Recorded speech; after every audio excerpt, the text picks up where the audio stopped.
All right, welcome. It's 5 o'clock on Monday, October 2nd. This is a regular meeting of the City of Cape Girardeau. Thank you all for being here. We will begin with the invocation by Pastor Timothy Lee of the Apostolic Promise Church in Cape, and then follow that with the Pledge of Allegiance. So if you would, all please rise. Amen. Mayor Kinner, thank you for the opportunity to pray with you and the City Council. Lord, we thank you for an opportunity to live in such a wonderful city, a place that we can raise our family with great safety and security, great schools, wonderful churches, great leadership on our City Council. God, your word instructs us as ministers that we can pray blessing upon your people. In Numbers chapter 6, verse 24, you said, pray in this manner, Lord, bless them, Lord, keep them. God, we ask your face to shine upon them, to be gracious upon them. God, you said to place my name upon their lives, that they become the target of my blessing. God, we pray that over every decision, God, over the future, the vision of this city and this community. Let it be blessed by the favor of God and the wisdom of our leadership. We pray it in Jesus' name. Amen. Pledge allegiance to the flag of the United States of America and to the republic for which it stands, one nation, under God, indivisible, with liberty and justice for all.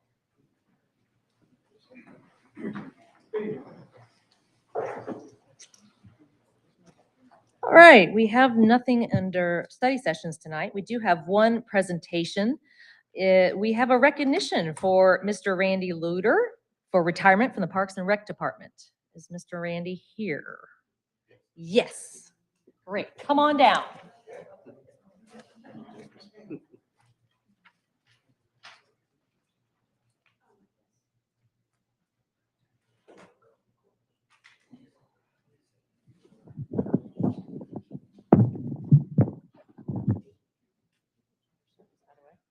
This is wonderful. Now, I got to get something straight. Is it Luter or Leader? Luter. Luter. Okay. I was told in Perry County it was okay. All right. Just need to clear that up. All right. Well, I have a little something to read for you and then present to you.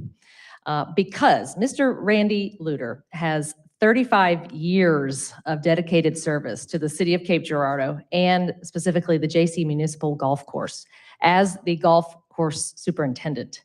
During his tenure, other than providing exceptional regular maintenance to the golf course, Randy led several major renovation projects, including the full course renovation as part of PRS 1 in June of 2009 and 2009 and 2010. This included rebuilding and redesigning holes 11 through 15, rebuilding the greens by replacing Bermuda grass with bent grass on the greens, major fairway renovations, installation of approximately 7,000 feet of concrete cart paths, and he designed and led the team that completely renovated the golf course event shelter. So as a result of these course improvements, the JC Municipal Golf Course was able to go from only having 9 holes open during the winter months to having all 18 holes open year-round. Randy's 35-year impact on the JC Municipal Golf Course will be felt for years to come. Under his leadership, the golf course transitioned into one of the leading courses in the area and became the course of choice for many golfers and tournaments. So we say thank you, Randy, for your service and enjoy your retirement. You gonna play some golf or no? Don't blame you. Would you like to say a few words? No, none. All right, I get it. Well, we have a little plaque to offer you, and it by no means covers the gratitude and appreciation we have as a city, but hopefully it will remind you of some great 35 years. And I just want to say, it says, in appreciation and recognition of 35 years of loyal and faithful service to the City of Cape Girardeau, presented this October 2023 by the City of Cape in honor of the retirement of Randy Luter from service to the Parks and Rec Department. Thank you, sir. Thank you.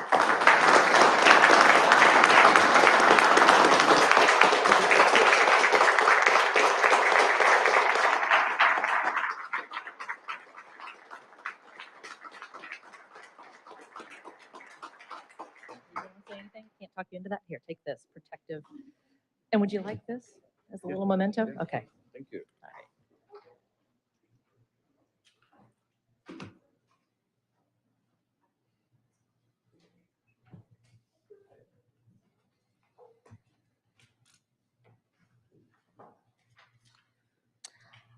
All right, we now have communications and reports. Anything from the council? I'm going to jump in and just say it was a beautiful weekend to be in Cape Girardeau this past weekend. There was events happening all over the place. There were people all over downtown at the flea markets and the farmers market. It was a beautiful time to be in this community, and we had lots of great things going on. So hopefully everybody got to go outside and enjoy that. It's a little unseasonably warm, but still it was sunny. Well, I'll take it. Before we move on too much from the Parks and Rec Department, I just want to make sure that we call to mention Penny Williams. Penny Williams was recently named the Hometown Hero Award winner from Modern Woodmen of America.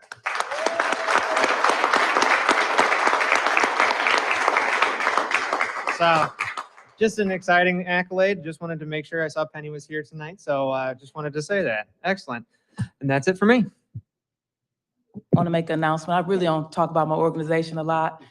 Talk about everybody else, but I'm with the Porch Initiative, and I'm excited to announce that we've purchased homes in South Cape and start renovating them, and I'm really excited about that. And so we underway on our new project. So just making a difference in our community, and just really proud of our volunteers and private donors that we got to help make our community better. So that's my Ward 2. So I'm excited about that. So I really don't say nothing about Porch that much, but that need to be said. So thank you. I'll go ahead. I'm really excited to see some sidewalks going in on North Kings Highway at Arena Park. I know that was a joint effort along with some grant funding that we got to secure some safer passage for our pedestrians crossing the roadway. So I'm glad to see that. Also, the city just made available petitions for city council, so I plan to run again for Ward 5. So appreciate your support and support Nate. Thanks. Anyone else? Yeah, to continue the kudos for the Parks and Rec Department. Well, first of all, I wanted to say thank you to Randy. Just having gotten more involved with the Parks and Rec, being on the advisory council, to listen to the level of respect and how highly the leadership speaks of you. I know that I don't think oh, there he is. I know that you are going to be missed, and your commitment and dedication. I know a lot of golfers thank you, because that course is always kept in tip-top shape. And I know that's in large part due to your effort and your attention to it. So thank you for those years and for your succession planning and mentoring of the people below you. So thank you for that. The other is they just announced yesterday that as for, I guess, maybe as a testament to how well we did in hosting the Babe Ruth World Series, that Cape Girardeau is going to be the 2024 host city for the Babe Ruth World Series. So I want to commend the partnership that our city Parks and Rec staff did to make that such a huge success. And that's a major victory for our city as well. So. Anyone else? I just wanted to add, 3 weeks ago, I was able to attend the Mississippi River Cities and Towns Initiative, MRCTI, annual meeting in Bemidji, Minnesota.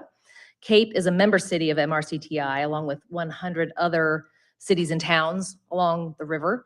And one item accomplished at the meeting was to create a partnership with 3 indigenous nations in the headwaters area to determine future areas of collaboration, which we all thought was a really neat thing. The 3-day agenda also included in-depth support for infrastructure grant writing to member cities, a report of the large-scale plastics pollution study conducted in river cities, including in Cape Girardeau, progress on clean river water initiatives, and navigation and dredging efforts led by the U.S. Corps of Engineers during the prolonged drought that continues in the Mississippi River Basin area. So if you're interested in any of that, you can just go to mrcti.org for more information. Anyone else? All right, moving on. Under items for discussion, is there anyone here who wishes to appear as an advisory board applicant? If you wish to spend a moment, yes, please come forward and tell us who you are and what you're interested in. Thank you. I'm Jerry DeMent. I'm a 30-year resident of Cape. I'm a semi-retired educator. I coached football and track for many years, and also has been a basketball official. I've served on other boards with the state Activities Association, the Track Advisory Board, the Track Rules Board, and the State Football Coaches Association. I've also had 2 children and now grandchildren, 4 of those going through the, all the nice things that the Parks and Rec Department offer. And my wife and I feel blessed to live in a community like Cape that has the parks and all the activities that are associated with them for not only youth, but also for adults. And I applied for this, just hoping to add my input. I have no agenda. I would like to serve the community. I've got time now. I'm semi-retired. I would be totally retired. My wife tells me I have expensive hobbies, so I still have to work a little bit, but I just want to let you know that I'd love to be on the Parks and Rec Board. Thank you. All right. Thank you, Mr. Dement. We won't be voting on that tonight, but thank you for coming and sharing your. Does anyone have any questions? No. Thank I you. don't think so. Thanks. Anyone else wishing to appear? No? Okay. Moving on, we will cover the consent agenda review. Dr. Haskin. Mayor, we have 0 consent items on for review. Obviously, there are some items that were removed from consent, and those issues clearly will be addressed here shortly, but as of right now, no items on consent. Well, I mean, just approval of the minutes, of course. Yes. I mean, we still Yeah. have a consent agenda. I Right. mean, Okay. Thank you very much. Yes, a brief consent agenda. All right, we will move into regular session. Mr. Taylor, will you bring us to order, please? Roll call.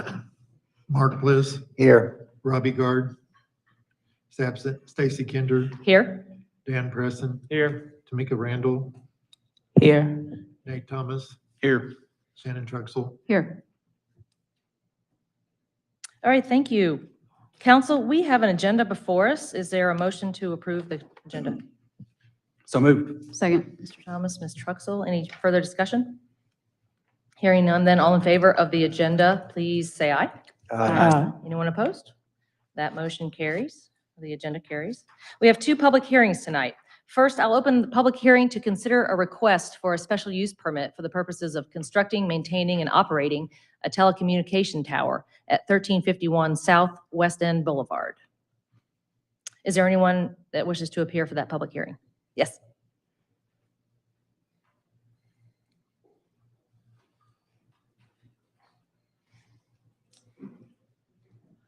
Good evening.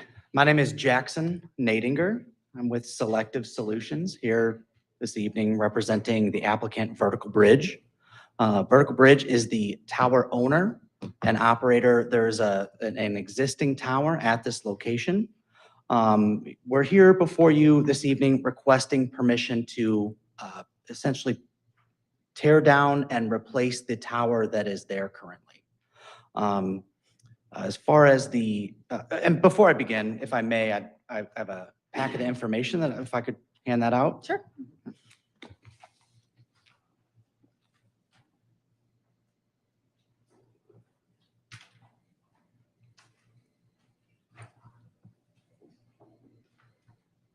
Thank you.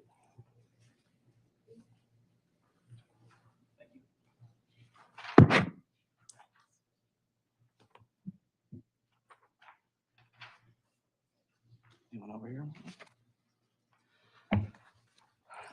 So as we kind of move through this packet, like I said, this is an existing tower.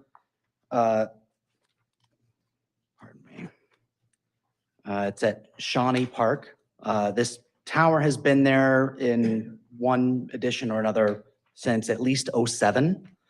The tower that is there currently is occupied by T-Mobile, and T-Mobile is the sole tenant on that tower at this moment. That tower, the structural capacity of that tower it's just about maxed out. And so what we would like to do is take that tower down, put up a new tower in its place. The physical footprint of this new design is going to be very similar. There's no change outside of the existing compound, the existing lease area that exists with the city. really the biggest change is going to be the tower is going to be moving about 18, 20 feet towards the center of that existing compound. We were before the Planning and Zoning Commission, I believe on September 13th. We, they took a look at I believe the 5 criterion for considering something like this. They did vote unanimously 8-0 to recommend approval. And so, I'll keep my presentation brief and kind of open it up for questions if there are any.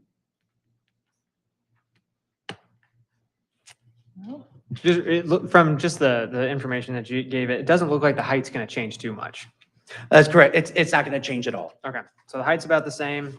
Just structurally, you can fit more on it, which is probably not bad for people to get more cell service or whatever else. Correct. Yeah. So right now, the existing tower again is a single carrier. It's maxed out. This new one is going to be designed not only to maintain the current structural capacity of T-Mobile, but it's also being engineered right off the bat for 2 additional carriers, if that would be AT&T, Verizon, Dish Network. Nice. So. Great. Is there anyone else from the audience who wishes to make a comment? All right. Well, hearing no other discussion, we'll be taking this up later in the meeting. So All right. thank you very much. Yep. Thank you. And we will close this public hearing. And next, open the public hearing to consider vacating the city's interest in the north half of a 15-foot easement along the rear property line at 2183 Derbyshire Lane, which is Lot 15 of Wyandotte Acres subdivision. Is there anyone wishing to comment in this public hearing? No? Seeing none, I will close that public hearing. We have a consent agenda before us. Mr. Young, do you need to? No, don't even need to read it. All right. Council, we have a consent agenda. Is there a motion to approve? So moved.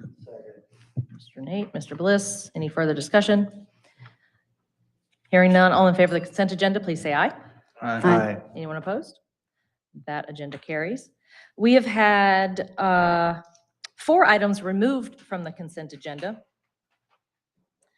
First is Bill 23-138, an ordinance designating a portion of the City of Cape Girardeau, Missouri as a redevelopment area, approving the RCC tax increment financing redevelopment plan and making findings related thereto. That's the second reading. The third reading is Bill number 23-138, an ordinance designating a portion of the City of Cape Girardeau, Missouri as a redevelopment area, approving the RCC tax increment financing redevelopment plan and making findings related thereto. And I have a whole new appreciation for Mr. Young and the speed in which you read through these. So thank you for that. Discussion. We have, this is for the second and third readings of the TIF plan. Is there anyone from the public who wishes to comment? No, for the second and third reading? Okay. Council, is there a motion to approve Bill 23-138? So moved. Second. Mr. Presson, Mr. Thomas, thank you. Discussion. I'm still in favor of this project. I think this is going to be great moving forward. I'm excited for the future of this, and I'm looking forward to the bright days ahead for this piece of property in Cape. I'll just point out, we had the first reading at our last meeting. Council, any further discussion? I do. I have further discussion. Well, my stance is I'm still opposed of the mall. So I have a few things to say in regards to that and facts pertaining to that. So I don't believe, I did quote the PGAV planners consultant report that the city did maybe a couple months back, and Mayor, I'm asking that to be admitted to the record, that we put that in the record in regards to the report that was objective and that was solely for the city council interest. The report clearly tells us what we are doing for the mall developers is unprecedented for anywhere in Missouri. Tax incentives rarely achieve the result expected, and simply interfere with the free market process.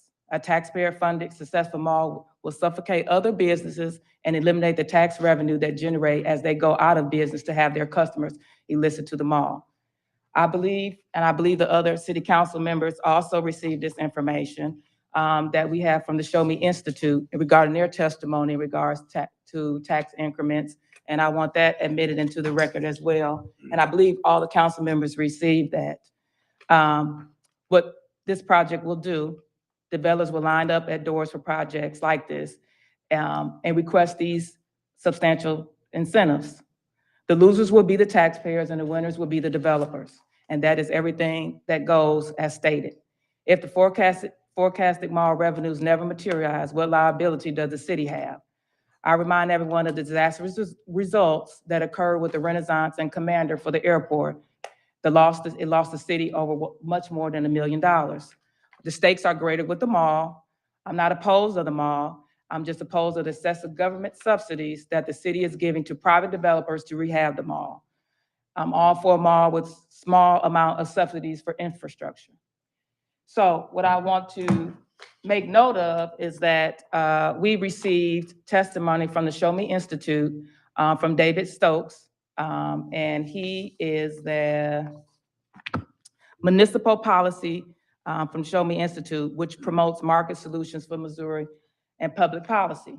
So the thing I want to note, bear with me here, this is a nonprofit, nonpartisan Missouri-based think tank that supports free market solutions for the state policy. This testimony is intended to summarize research and analyze that the Show Me Institute has reviewed and published concerning the cost of benefits of tax increment financing TIF, Community Improvement District CID, Transportation Development Districts, TDDs, and other forms of local tax subsidies. This testimony should not be viewed as a specific support for or opposition to any particular plan that the City of Cape Girardeau is considering. Beyond opposition to the use of approximately $52 million in taxpayer subsidies for the West Park Mall redevelopment plan, Cape Girardeau will not benefit from these types of tax subsidies and corporate welfare. The increment finances has had the following effects in Missouri. It has sparked the abuse of eminent domain for private purposes. It has transferred the cost and risk of profit-making enterprises from the businesses and its lenders to the taxpayers. It has failed at one of its main purposes, economic growth. It has authorized local leaders to make tax decisions that benefit their immediate city at the expense of everyone else. In this TIF decision, the City of Cape Girardeau is making tax choices that will negatively impact entities such as the Cape Girardeau School District, Cape Girardeau County, and local taxing agencies. I urge this TIF, this council, and the City of Cape Girardeau to be one of the very few political bodies to recognize that consent quest for and granting of tax incentive is actively harming the economic base of Cape Girardeau. By passing this very large subsidy proposal, Cape Girardeau might gain in the short term, but it will do so at the expense of the schools, the county, and many other taxing districts. It will also come at the expense of existing businesses that do not receive subsidies and will force them to compete against a development that may receive $52 million in taxpayer support. Finally, it will continue the downward spiral of incentive-based developments that shrink the region's tax base while appearing to benefit the latest taxpayers. Economic subsidies are not Christmas presents to be gifted one after the other.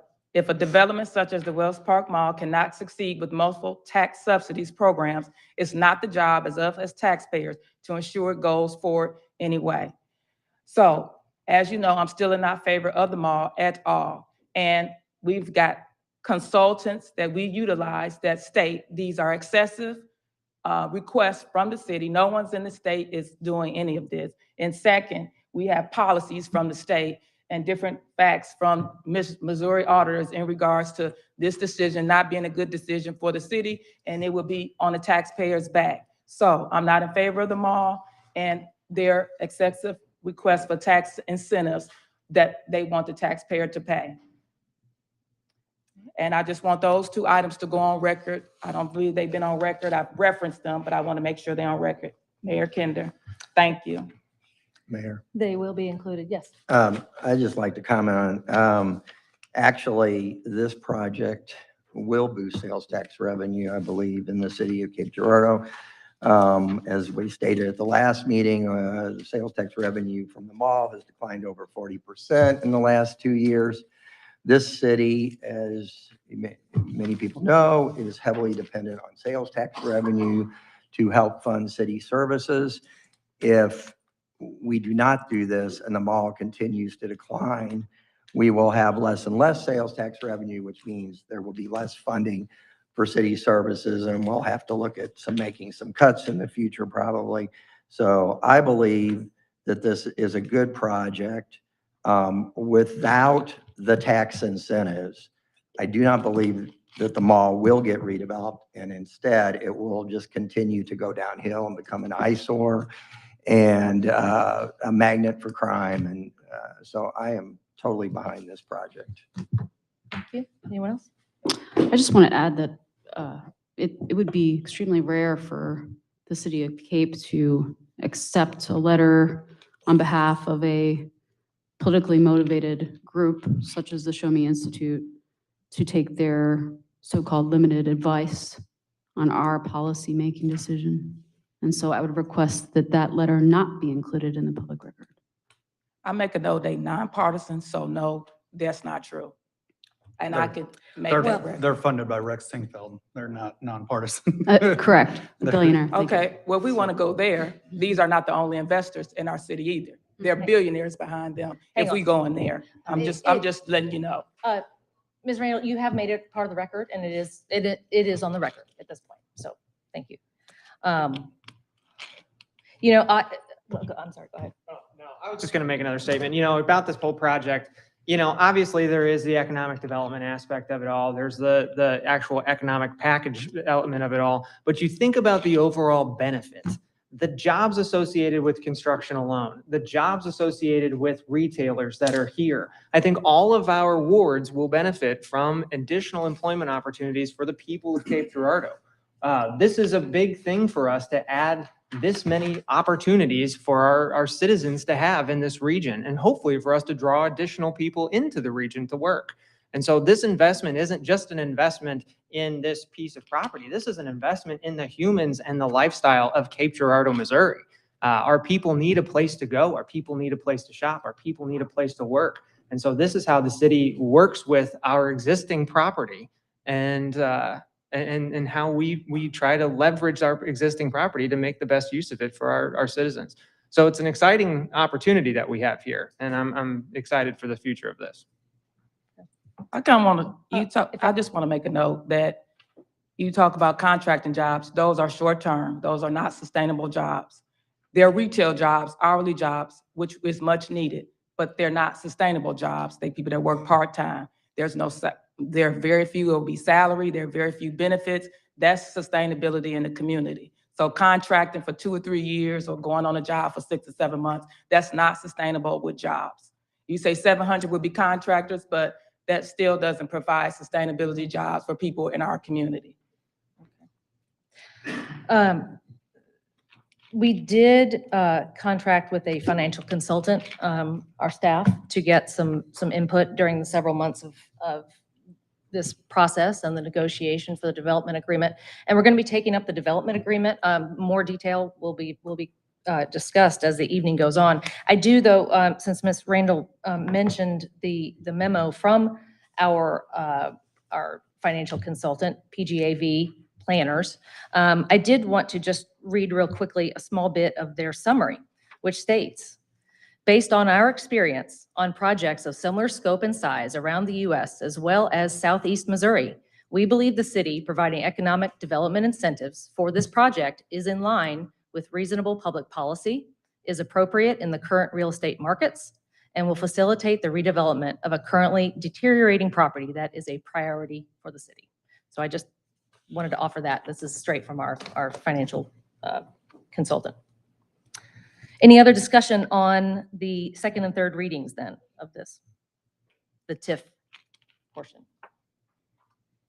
Hearing none then, all in favor of Bill 23-138, please say aye.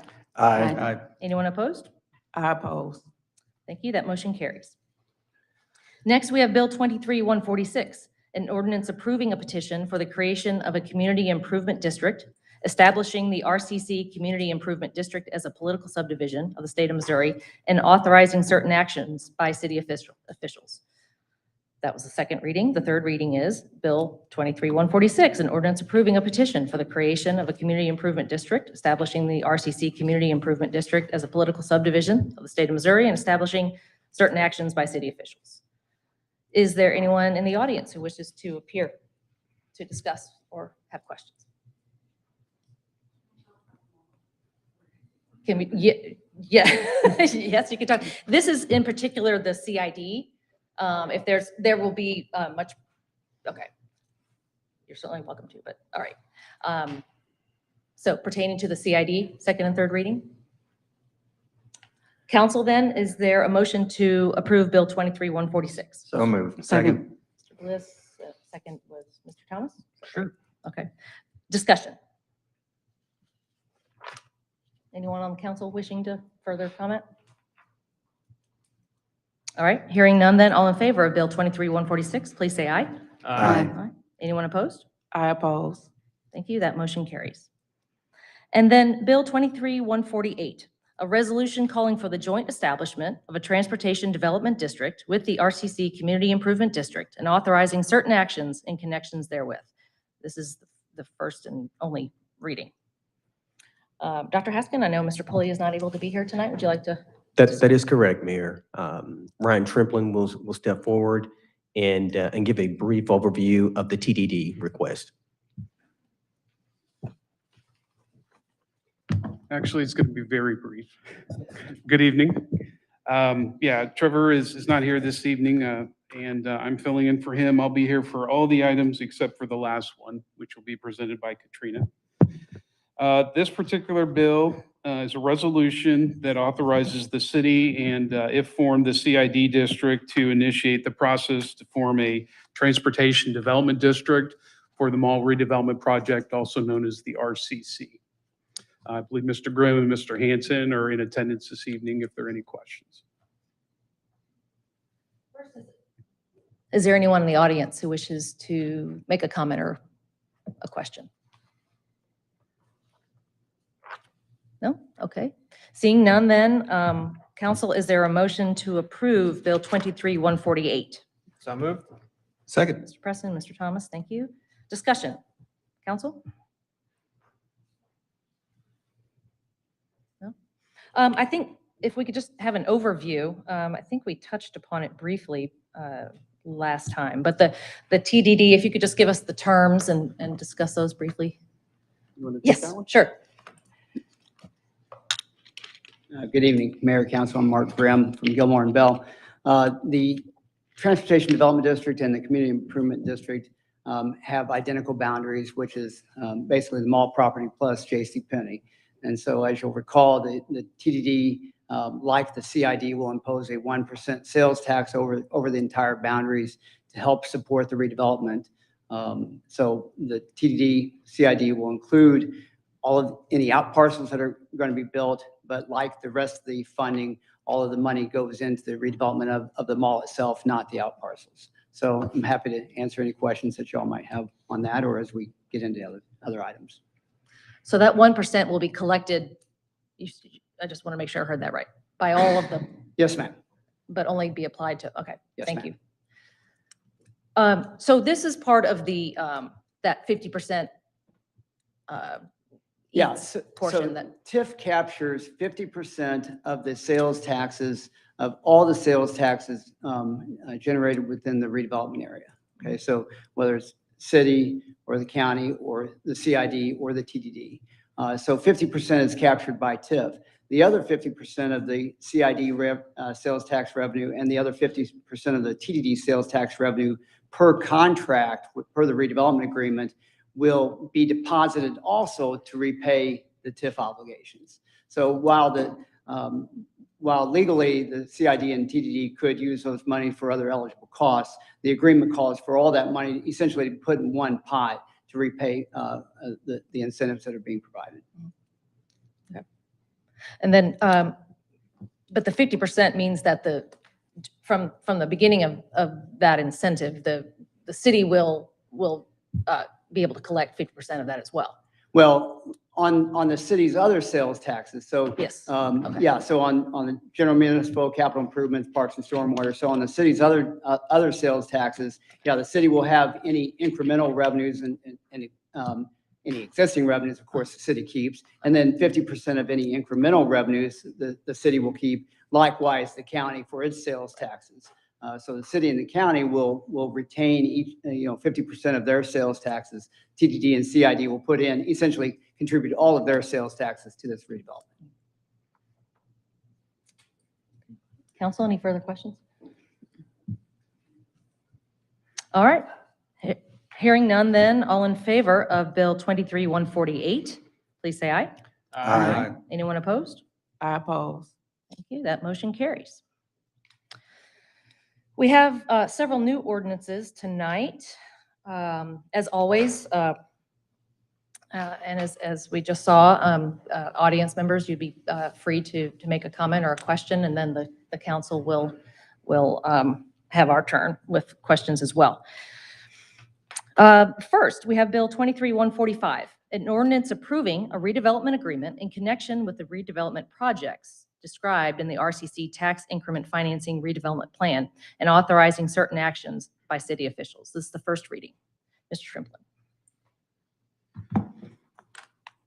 So this ordinance approves the TIF redevelopment agreement as part of the TIF plan. Okay. I'll keep my part short. He's the one that's going to provide all the details. So. Mr. Hanson, would you like to? I'll elaborate. Thank you. And if I may have the presentation brought up, I would appreciate it. Mayor, members of the council, city staff, my name is John Hanson with IRR Corporate and Public Finance consultant to the developer. We're extremely excited to be before you tonight for your consideration of another step in this public process.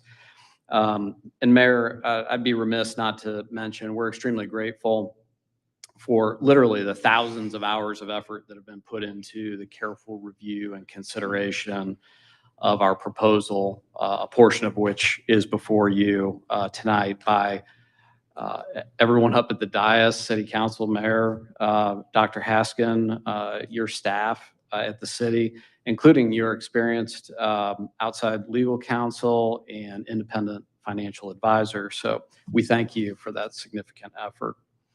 I'll keep my remarks brief. We've carefully described the project and its financial structure in prior meetings, so I haven't prepared any specific additional comments about that. But our team, of course, stands ready to answer any further questions. However, I do feel it's appropriate to summarize three key things. And this one slide is the totality of my presentation, but talking about the benefits, the protections afforded to the city, as well as the oversight that has occurred at the city level, not just through the process to this point, but that will continue through implementation of the redevelopment. So first, let me see if I've got this working correctly.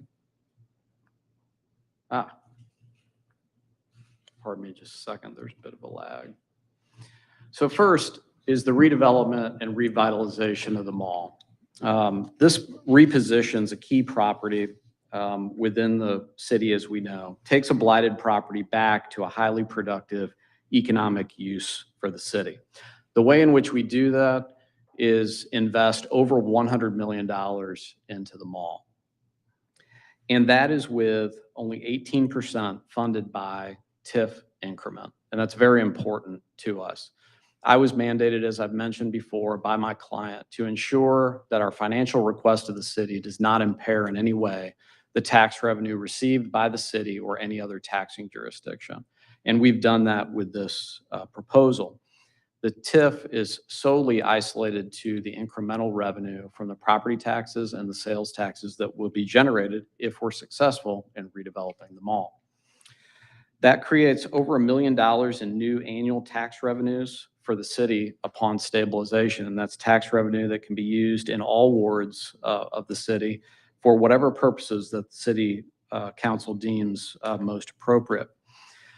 Again, that's $0 in existing tax revenue. In fact, what this plan does is it stabilizes the decreasing tax revenue that you all have faced from the mall over a period of time. Declining property taxes, declining sales taxes. This plan that's before you, just approved the plan, you're now considering the redevelopment agreement itself, does not touch any of those existing taxes and in fact freezes them at their current level, which is not insignificant given the downward trajectory of those revenues. There were a number of studies created for the evaluation and benefit of the city council in consideration of this overall project, one of which was an economic impact study done by Applied Economics in June of 23 and provided to the city council previously, which projected $58 million in annual economic impact to the local economy. That number is much larger than the numbers we've been talking about because what we've typically talked about are the direct economic impacts, i.e. the direct property tax, direct sales tax that we expect the city to enjoy by virtue of the redevelopment of the mall. The Applied Economics study looks beyond those direct impacts and looks at what's called indirect and induced economic impacts, which talk about the fact that when you invest into a project in your community, that puts people to work. That puts businesses to work serving other businesses. And there is a multiplier effect that is created, and Applied Economics believes that annual economic impact to the city of Cape Girardeau is $58 million. We're very proud of that. On a direct basis, after the TIF is completed, we project that at the end of the TIF, $3.4 million in new annual tax revenues for the city of Cape Girardeau.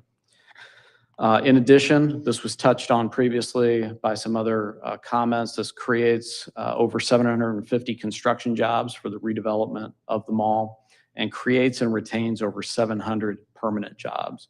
That is, there are a mix of jobs. There's no question about that. Some of them are hourly, some are salary, some are managerial, some are not, some are part-time, some are full-time.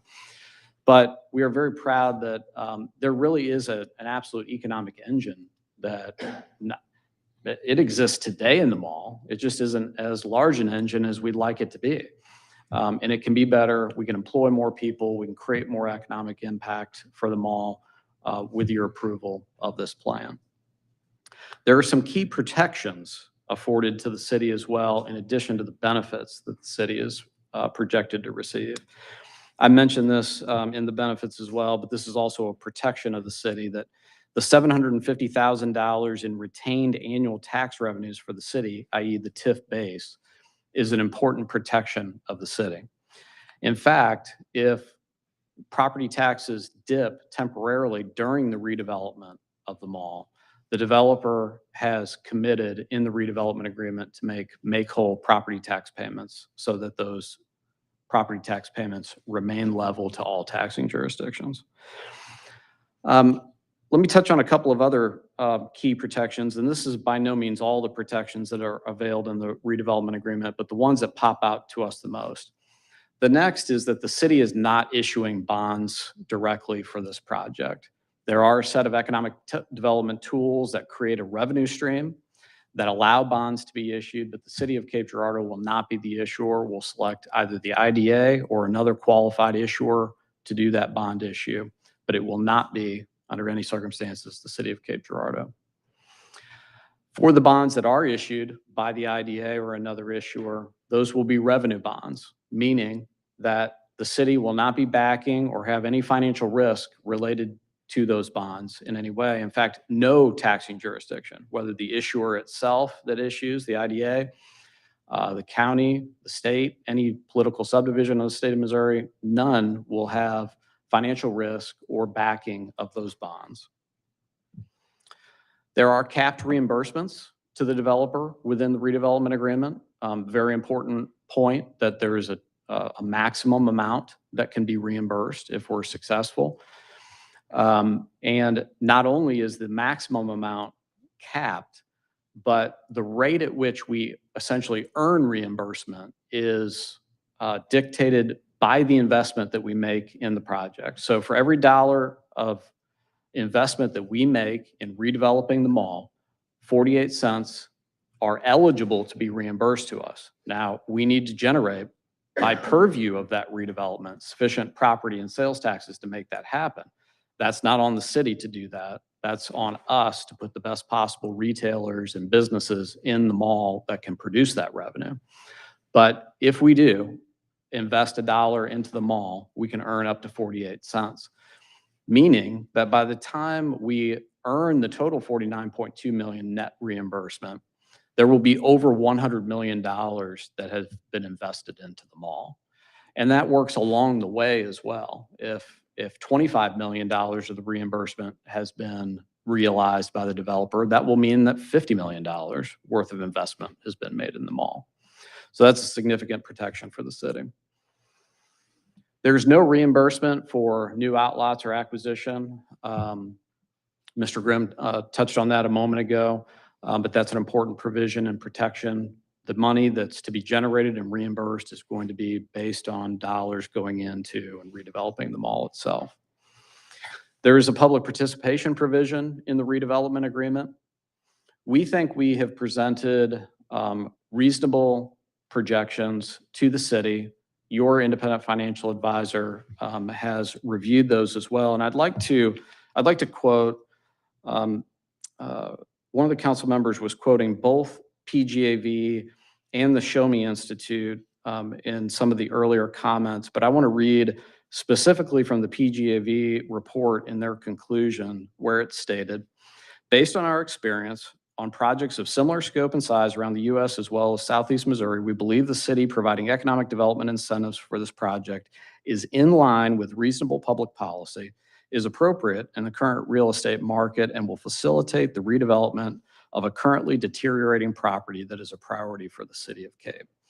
So there were a number of statements made previously, but that is the statement from your independent financial advisor in their concluding remarks. I want to make sure that that was clear.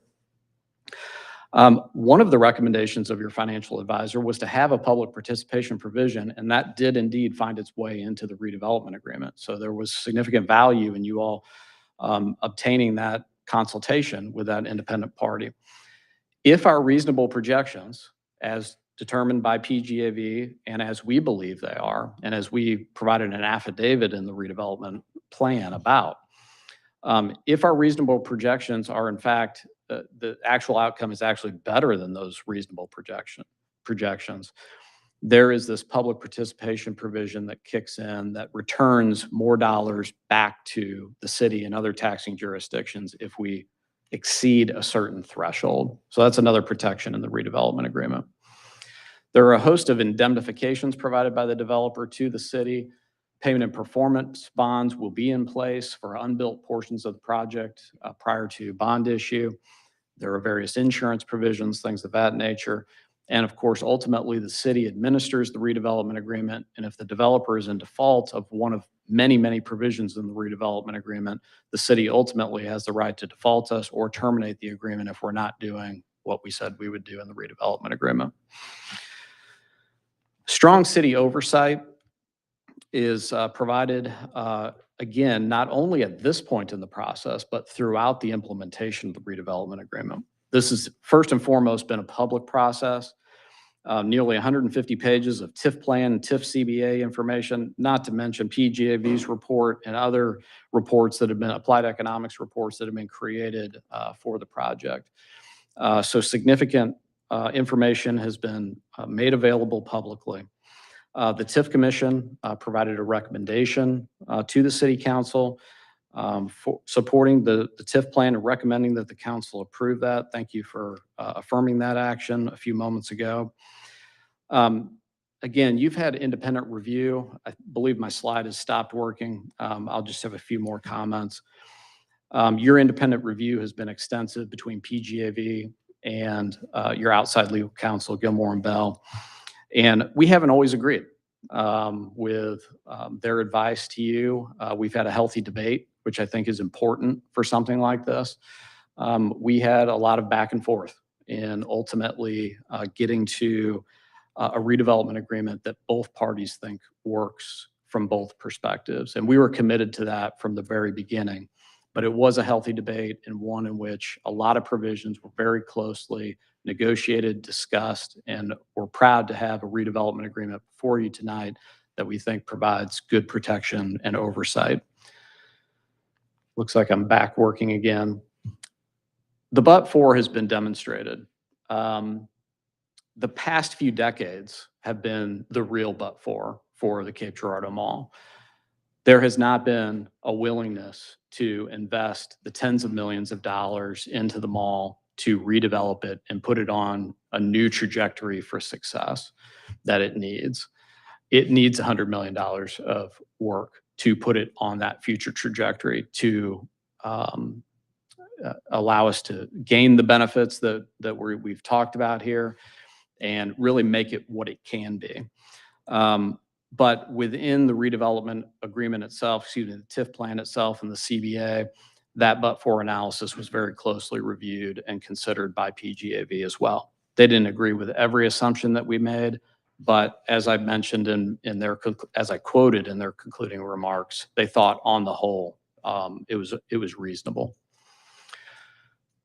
Going forward, as I mentioned, this is not the end of city oversight of this project by any means. There are significant ways in which the city is going to oversee this project. Every cost that is to be reimbursed will be reviewed by the city via a cost certification process. Your city planning and permitting processes will continue to govern what's done out there and how it's done and constructed out there. There will be significant bond issuance oversight as we walk through this process. Your bond counsel will be involved. Your financial advisors will be involved.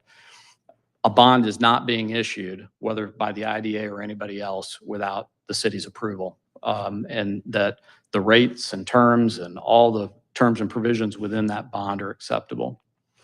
And then finally, the requisitions for the actual bond proceeds itself to reimburse the cost, again, will be overseen by city staff as well and consultants. So in summary, the benefits to be afforded to the city in light of the protections and oversight afforded to the city make this a compelling opportunity for the city.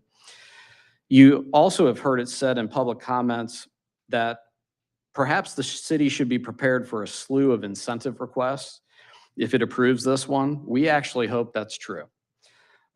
We hope a slew of $50, $100, $200 million projects come to Cape for your review. You may or may not approve them for incentives. We firmly believe that projects should be reviewed on a case-by-case basis. I'm confident the city leadership will look at the merits of each one of those individually and not just look at state averages. They'll look at it very closely, just as they have this particular project. They'll consult with outside advisors, carefully weigh the pros and cons, weigh the benefits in light of any risks, and they will negotiate development agreements that provide significant protections and oversights for the city as you have for this project. So in closing, Mayor, members of the council, we respectfully request your approval of the remaining matters before you tonight, and thank you very much. Thank you for that presentation. Is there anyone in the audience who wishes to comment? Yes, sir.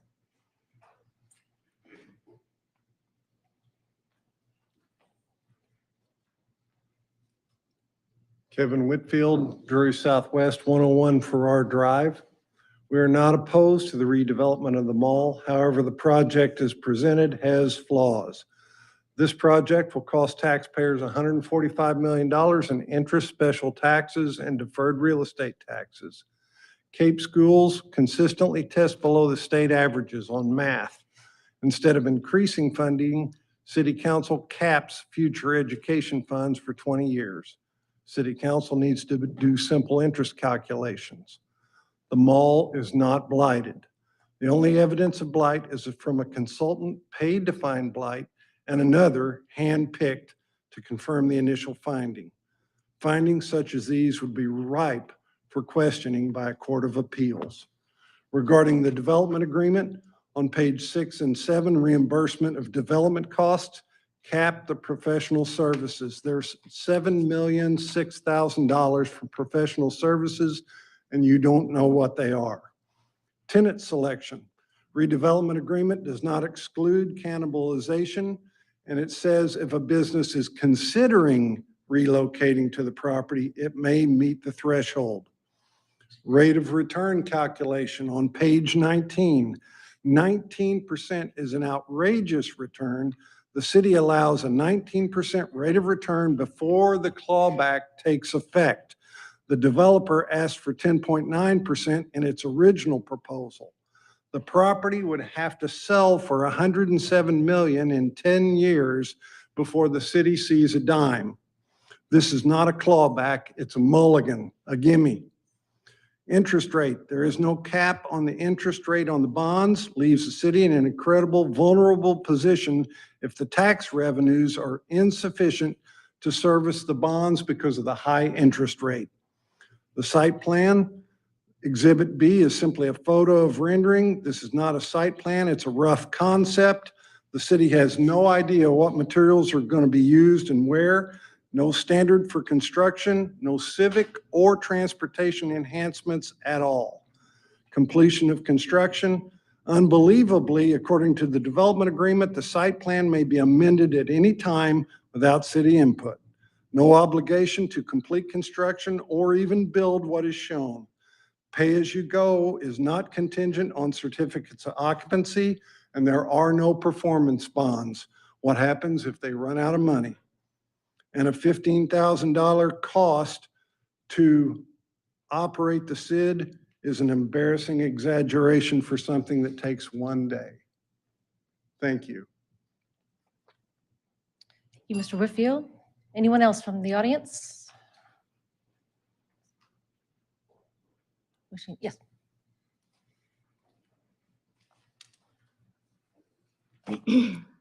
Hi, I'm Mary Ann Allen. Of course, I am in the mall. I have 5 stores in there. I'm getting to know you guys very well.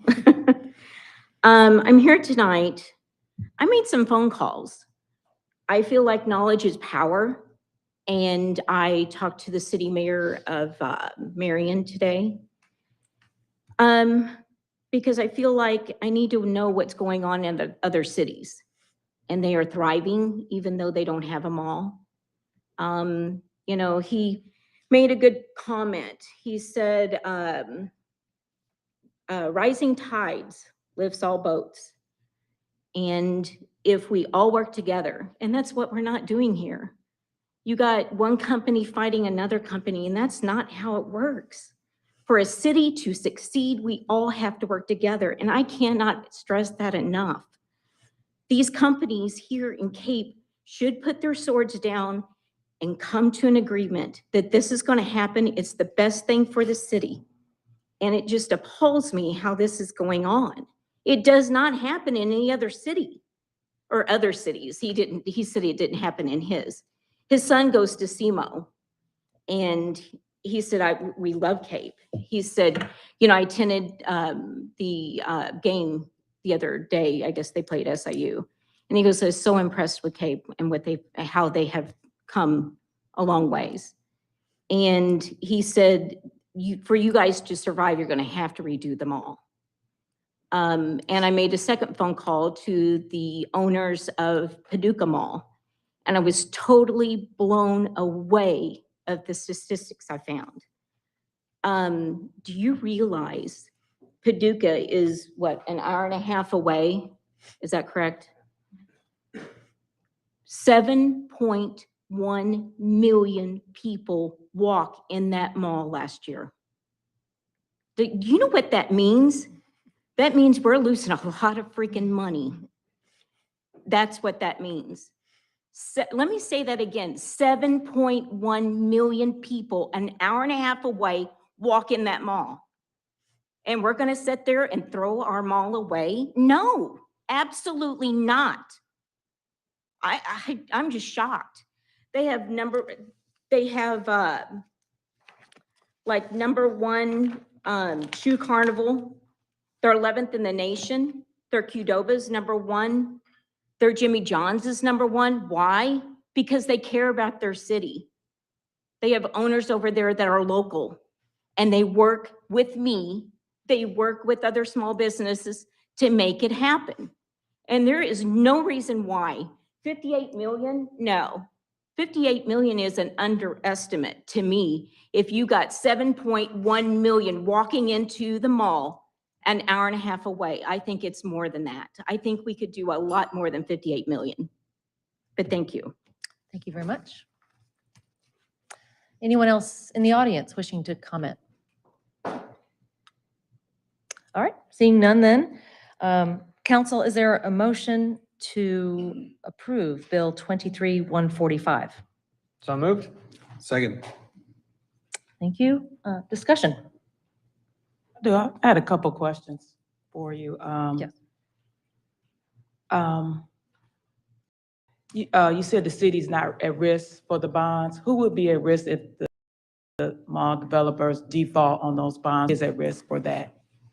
The bonds will be purchased by qualified institutional buyers and accredited investors who will take the risk that the revenues projected by another independent third party that will be asked to do that for the bond issue, that those revenues are insufficient to support the bonds. So the bond holders will be the ones at risk. So there was a point made in one of the earlier comments about, well, what if interest rates are high and revenues are insufficient to pay off the interest and principal of the bonds? The bondholders are holding that risk.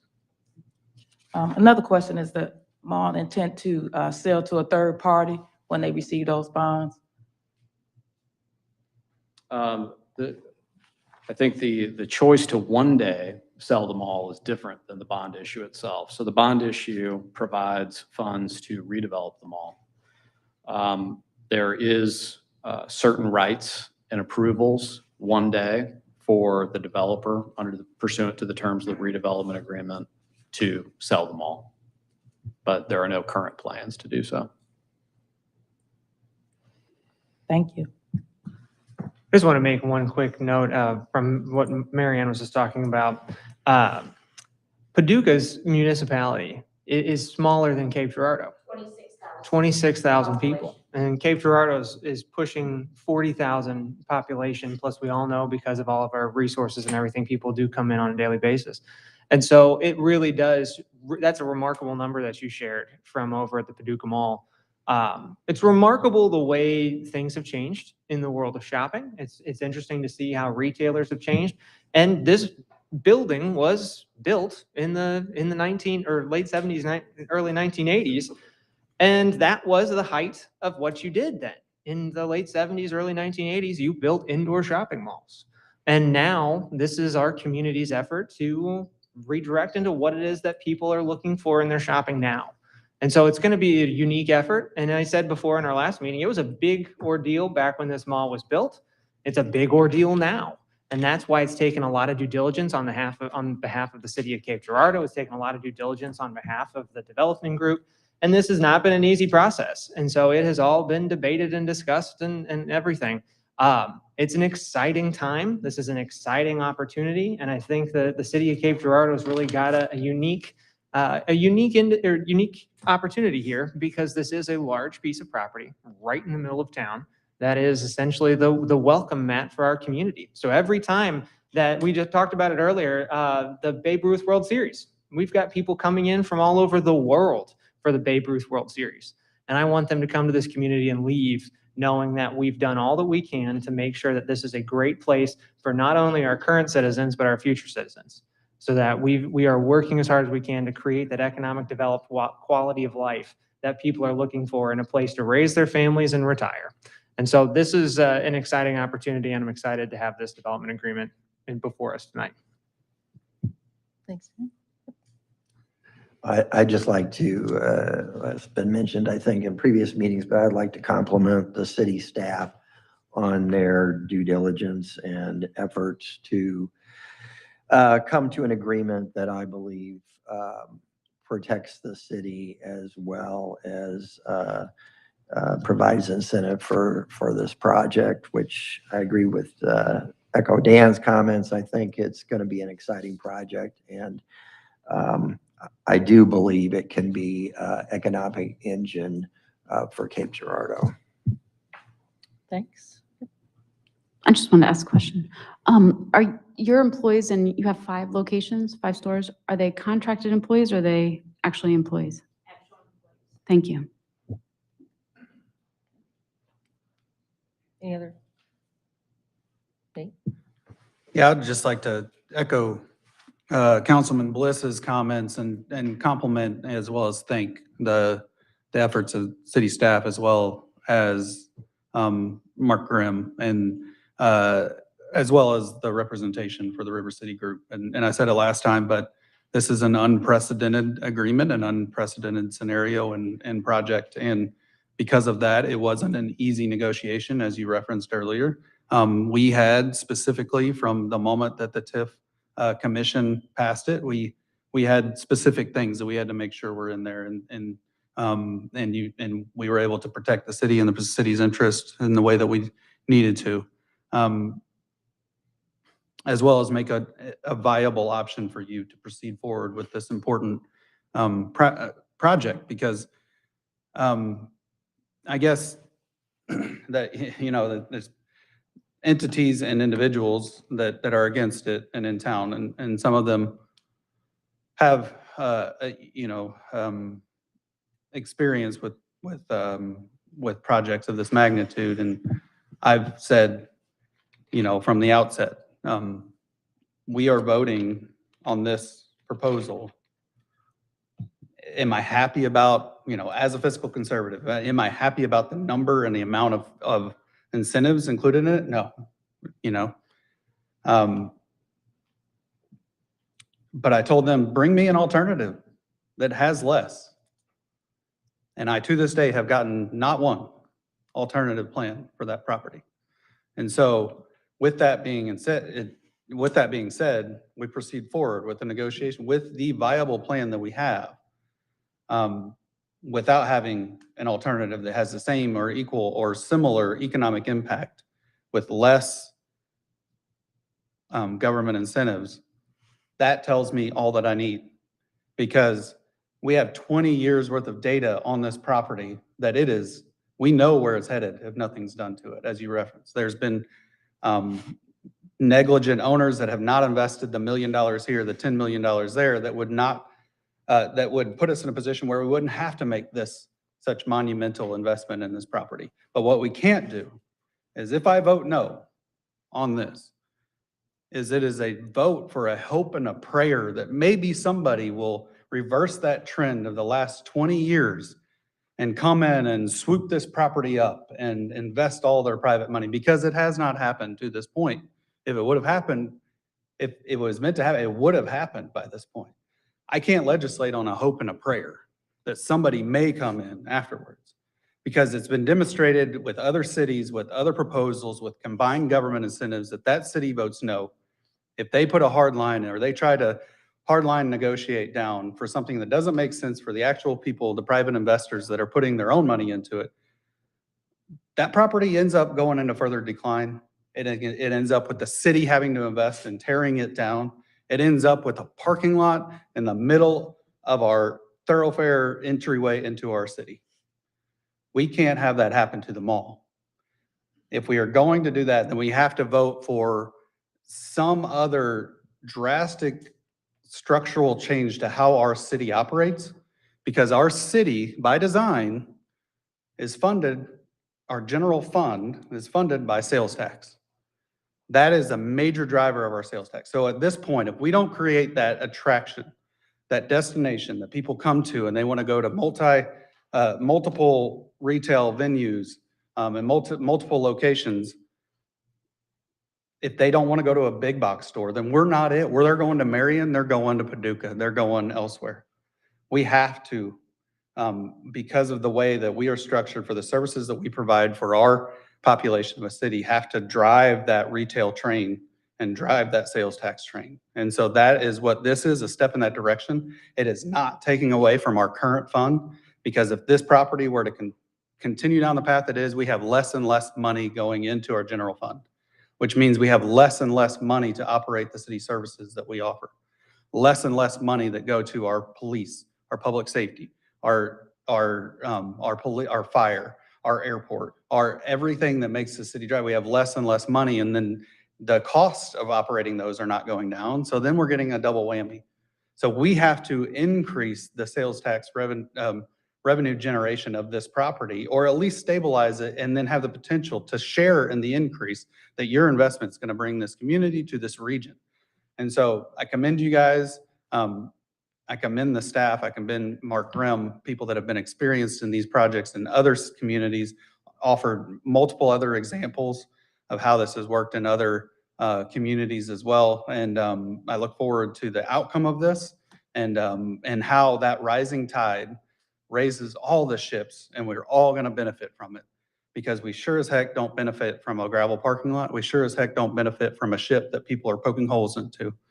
So let's put the swords down, as it was referenced earlier, and get behind, and everybody continue to invest in this great community that we have, and look to the city and the city hall to partner with, to what can we do to help you guys develop any projects that you have going forward, and help move this city forward from this point in an upward trajectory. So thank you, guys. Thank I you. would like to say something, Mayor. Actually, I have, Okay. if I, yeah, I'll come back to you. I wanted to ask a few questions or make a few points. One, Mr. Hanson, if I could just have some brief information from you, just to make sure the public understands.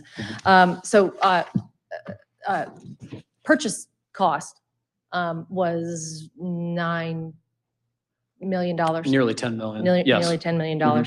Since then, the developers have put in significant time and financing money to get to this point. That's right. And then this whole plan calls for roughly an additional $50 million of private money. Correct. Okay. That's right. So I just wanted the public to understand there is a lot of skin in the game from the developers in this entire project. I think it's worth pointing out, although I'm stating the obvious, this is a business. The city is not coming up with some plan to create a facility like a public facility, like a park facility or an entertainment facility. This is a private business driven plan.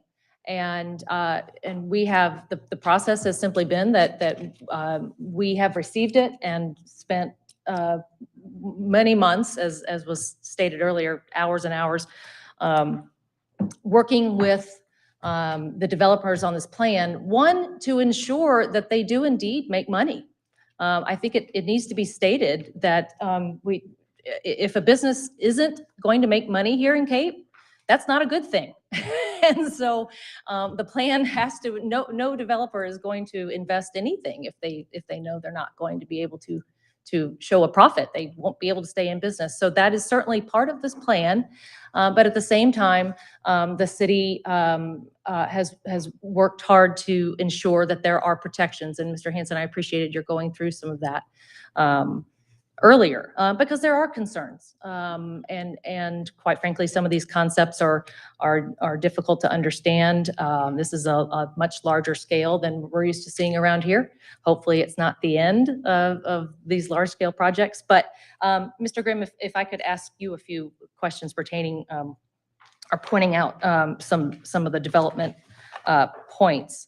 And Mr. Hanson, you hit on several things that I wanted to bring up, so I won't reiterate those. But one, just on the issue of blight, there's been a lot of discussion about that, a lot of concern about whether truly this is qualifies under blight. But the concept of underutilization, could you speak to that? And legally, what?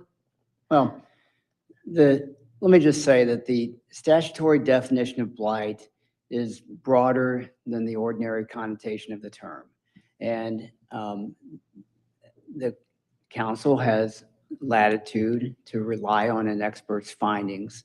That an expert has been retained, albeit paid for by the developer, but has given the council a report saying that based on the statutory definition, this area qualifies as a blighted area. Folks may disagree with that. But the consultant is, and, you know, we've looked at it as well, but the consultant is looking at the words in the statutes. And so, you know, if the concern is, if people don't like that, then obviously the ultimate remedy is to have the General Assembly alter the definition of the statute. But the consultant has advised, and I think the council is free to conclude that the area is blighted within the meaning of the statute. And one of those factors is underutilization. So Is it probably not a stretch to think of the mall as being an underutilized business facility or something of that? I'm probably not the best. I haven't been inside the mall in quite some time. So I know you all have been in there and have your own, can reach your own judgment on those factors that are cited by, you know, that are cited in the statute and the consultant's report. So you're not to deflect the question, but you're in a better position. Each of you know that property way better than I do. So. Got it. Well, given the declining sales and property tax revenue, I think that's the staff consensus. Wouldn't you say, Dr. Haskin? One other thing, part of the development agreement states that the RPA Area 1 construction needs to happen within 6 months. Is that correct? Yeah, I mean, commence within 6 months. Right. Yes, sorry. I don't know what I said, but commence. Very good. We have, in this development agreement, we are requiring payment of city permit fees. That was an issue of concern That's months correct. ago. You'll recall that the original proposal of the developer was to have those permit fees and licenses waived. And that received quite a bit of discussion at the TIF Commission, and the redevelopment agreement does not include that. So the developer will be paying all the permit fees and licenses and other costs that are normally borne by any other developer. Okay. One concern we've heard numerous times was just how the city would be handling the documentation, keeping track of all of these. Is there discussion, did I read correctly about quarterly reports being required, or is that an annual kind of thing? Well, on the request for reimbursement, is that what you're talking about, or the Well, payments? specifically just making sure the city is keeping up with or recording all of that. Yeah, so there's several components there, and let me just start with on requesting reimbursement. You know, there's a very detailed documentation is required. So the developer, understand that as with any redevelopment project, there's not a pot of money that the developer can access from the city. This is essentially like a situation that says, if you do this and if incremental revenues are generated, you have the right to receive reimbursement for part of the costs that you, developer, have advanced.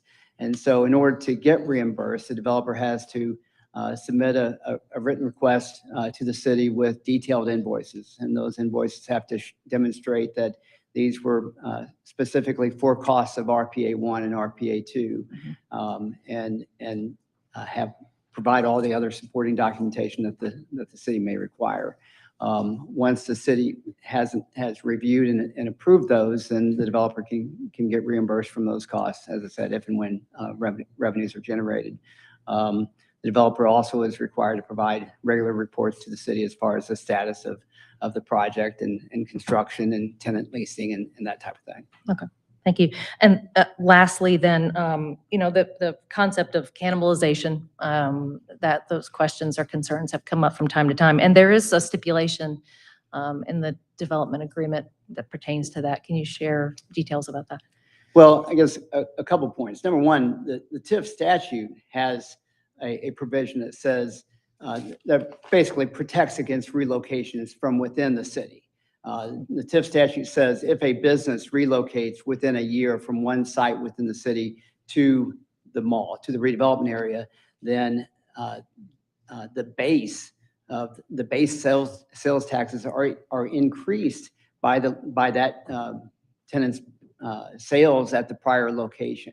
So there's a automatic disincentive for the developer to relocate an existing business from outside the redevelopment area into the redevelopment area that's already operating within the city.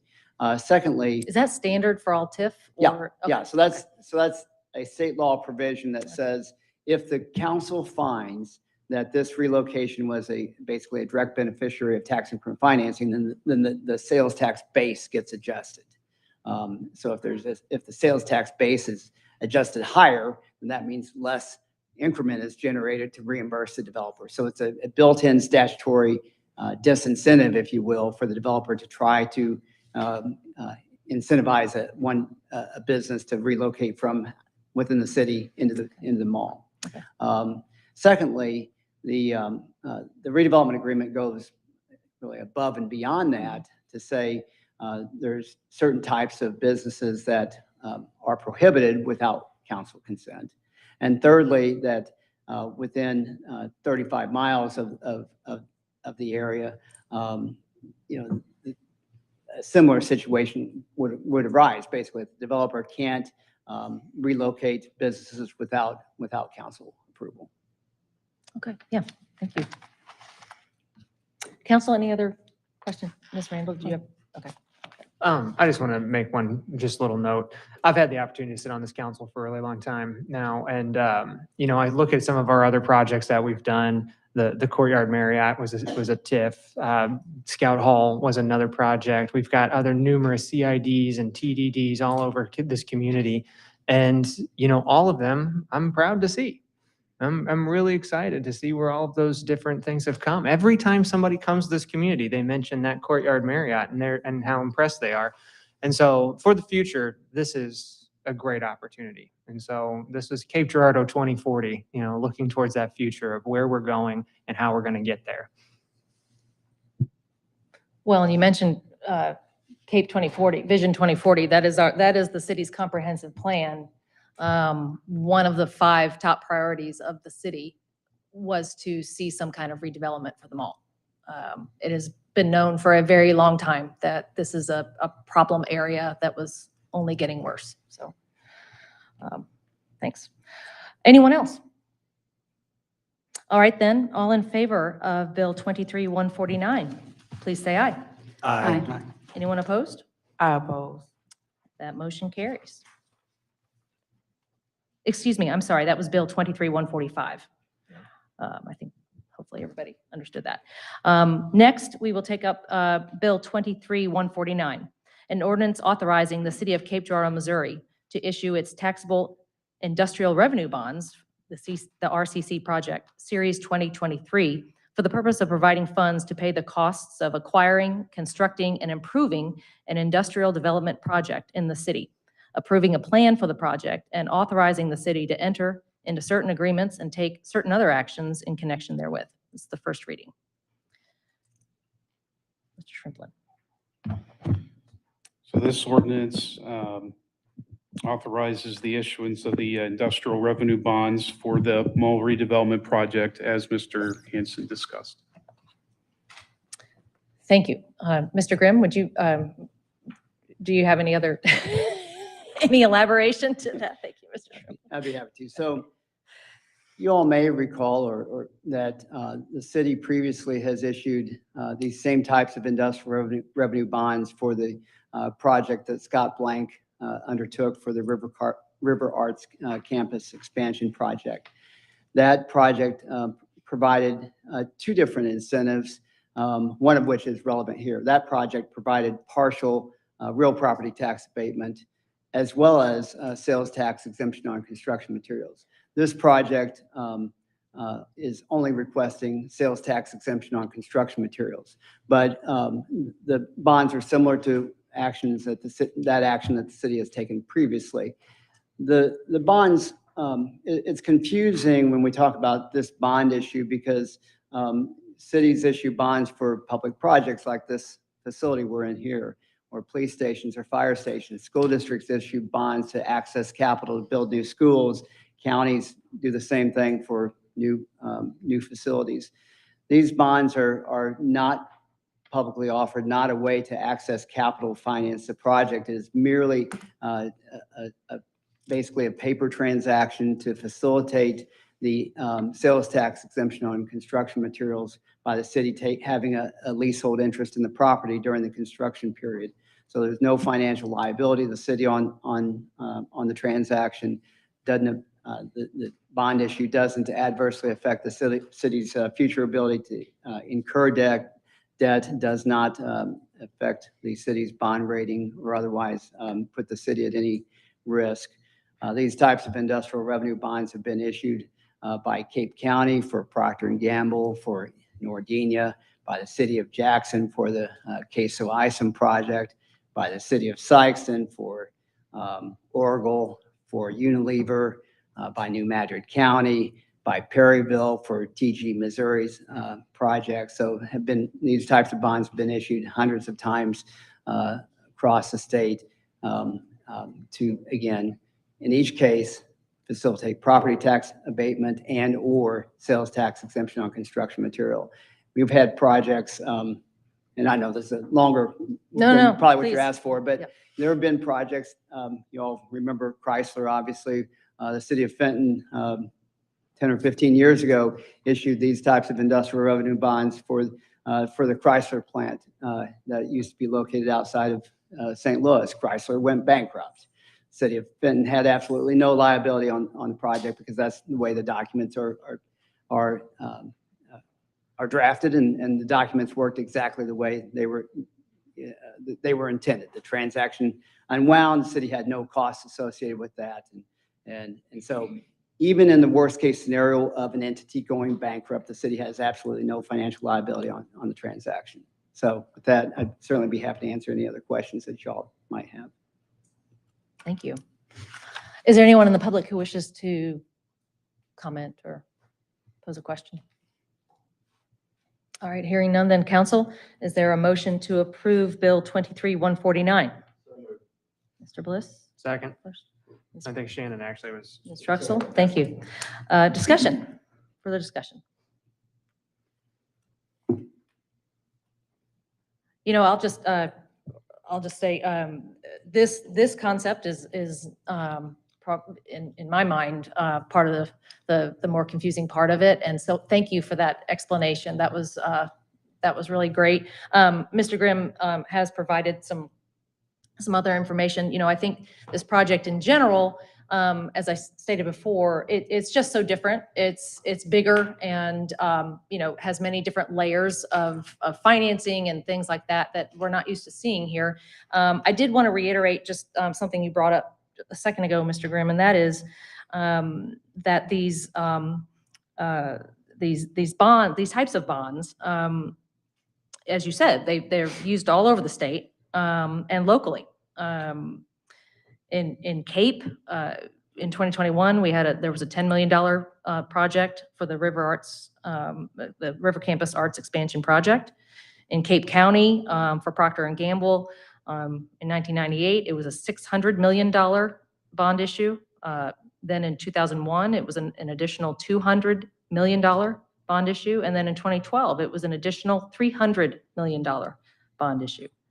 In Jackson, in 2020, there was a $3 million bond issue with this kind of project. In Perryville, for T&G, you mentioned that, Mr. Grimm.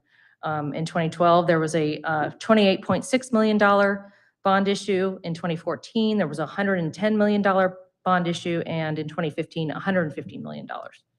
And then in Sikeston, for the Carlisle Construction Materials Project, that was in 2021, that was a $123 million bond issue. And then in 2022, there was $22 million bond issue for Unilever. So those who are engaged in this business this is not an unusual kind of thing. For the rest of us, it is. And so it's taken a long, long time to flesh out some of these things, to come to agreements with the developers. But with the help of several different consultants from the city, I feel like we've been able to really flesh out a lot of the details and get some good knowledge on what we think will be a great thing to help bring a large-scale project here. Any other comments from the council? No? All right, hearing none then, all in favor of Bill 23-149, please say aye. Aye. Anyone opposed? I oppose. Thank you, that motion carries. We have a few more items on, under new ordinances tonight, but that does conclude our mall redevelopment. If you would, we can pause for a moment if people would like to escape or quickly step out.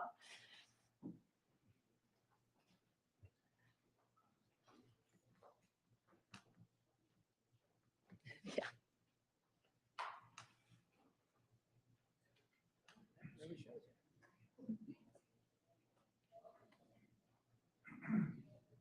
We're looking forward to hearing about the airport, Miss Amos. So. You are the last one. I feel bad for Jackson over here. He's been patiently waiting on his, so, I know. yeah. In any other meeting, I'm sorry.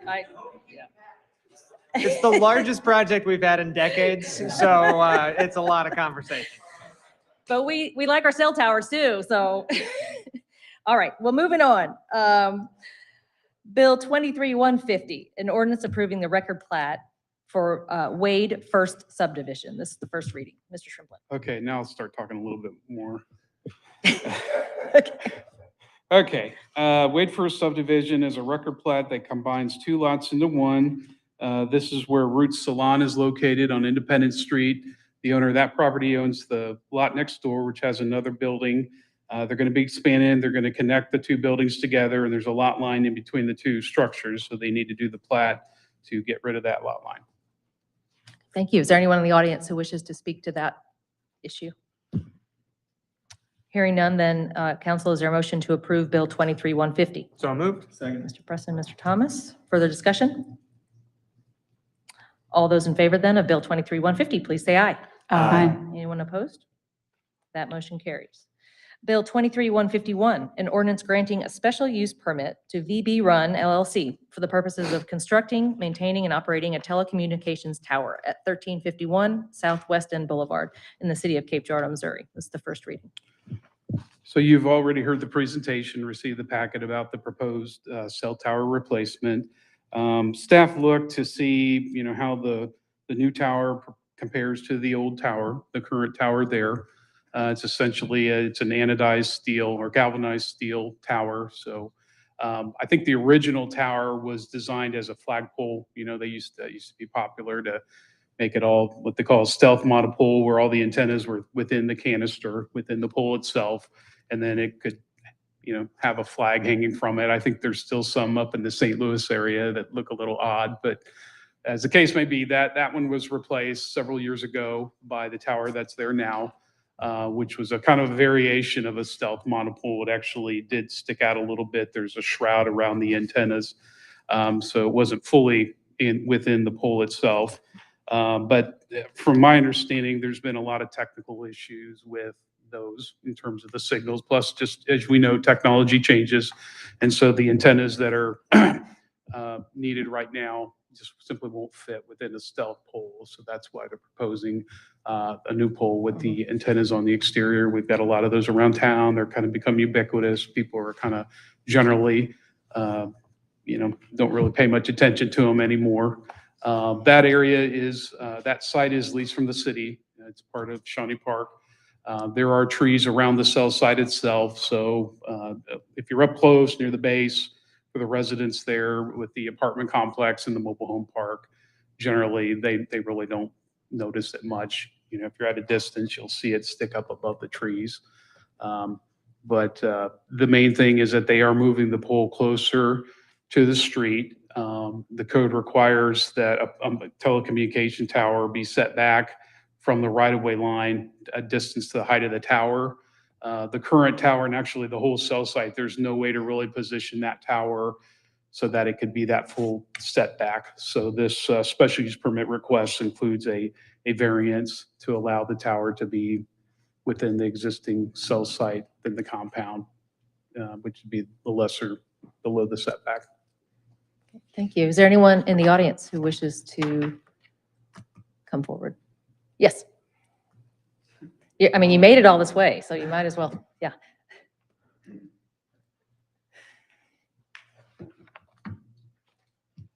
Yeah, just wanted to apologize one more time for jumping the gun there. Yeah, when I walked in and saw the room full of 50-plus people, I'm filling in for a colleague, and she said, I don't think it's gonna be that controversial, and I'm cursing her already. I already sent a text or two. Oh, you poor man, we So, should have.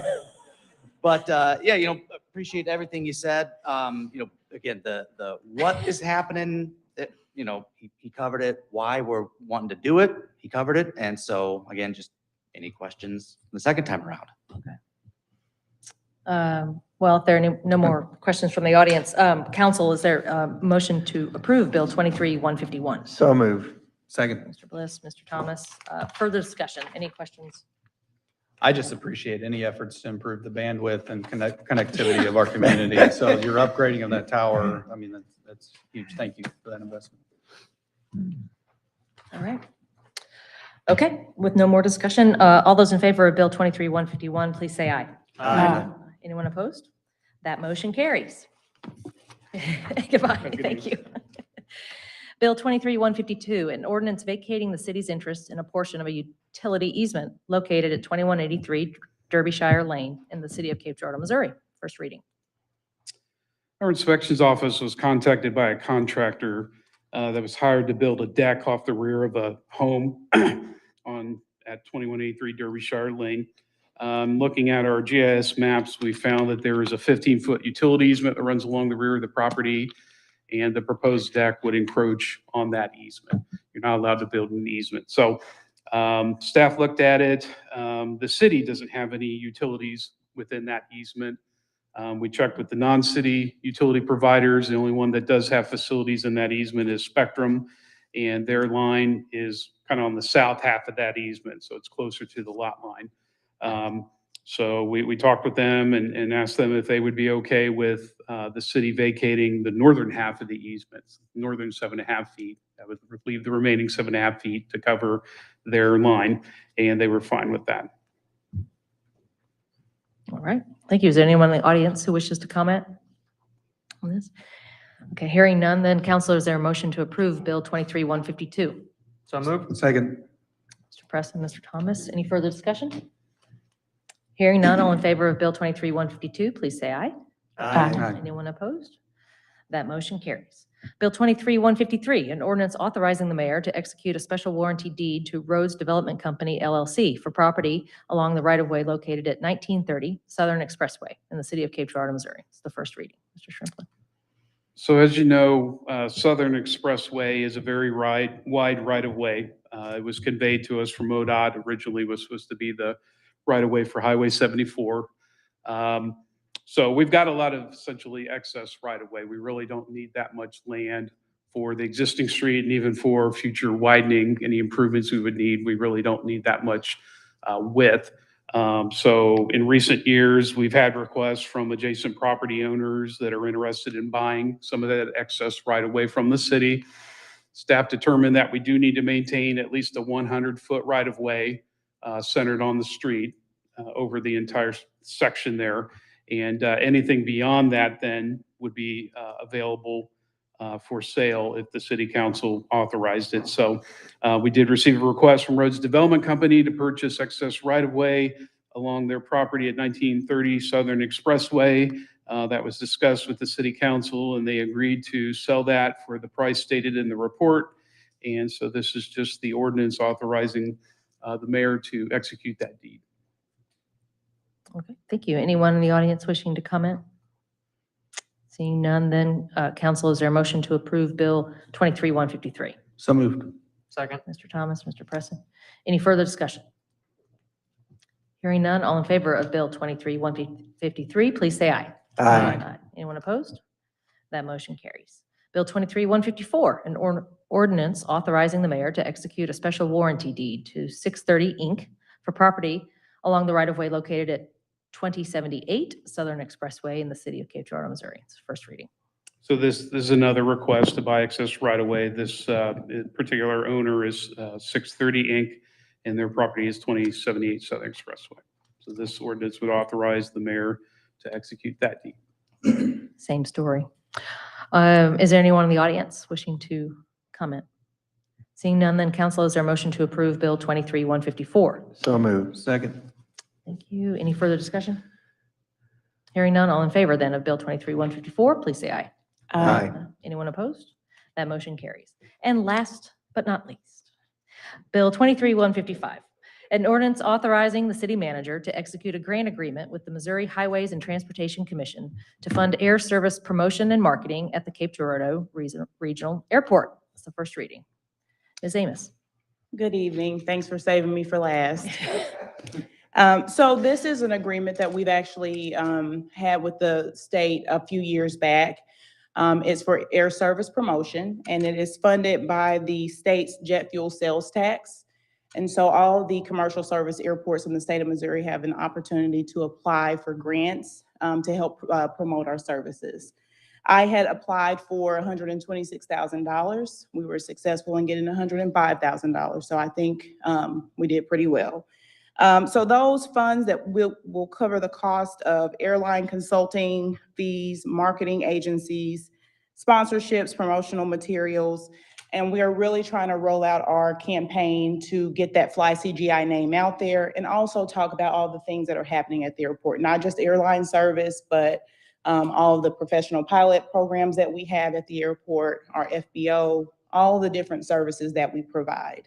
And so these funds will allow us the opportunity to do that. It does require a 10% match, which we are just utilizing our normal advertising budget to cover. So it's no additional cost. So basically with this $105,000 plus our normal budget, we're looking at about $165,000 to promote the airport. Excellent. Anyone in the audience wishing to make a comment on that?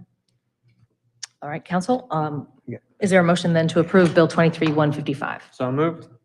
Second. Mr. Presson, Ms. Truxel, any further discussion? Yeah, I just have a question. How, this promotional, is it a certain time period, like for the next year, or what are the? Sure. So it actually will become effective July 1st, so we can reimburse for expenses we've already outlaid. And then it ends June 30th. Again, it's all tied to the jet fuel sales tax. So this year, it reached the threshold to where we could apply for funds. And we're excited to know that next year, it looks like we're going to reach that threshold again. So we'll also be able to apply for these funds. It won't be the same amount. It's all based, it's competitive. And so we have to submit a robust application, and hopefully we'll get similar amount of money next year. So further clarification on that. So it would be dispersed on July 1st. It's reimbursed for expenses that are already incurred going back how far? We can go back to July 1.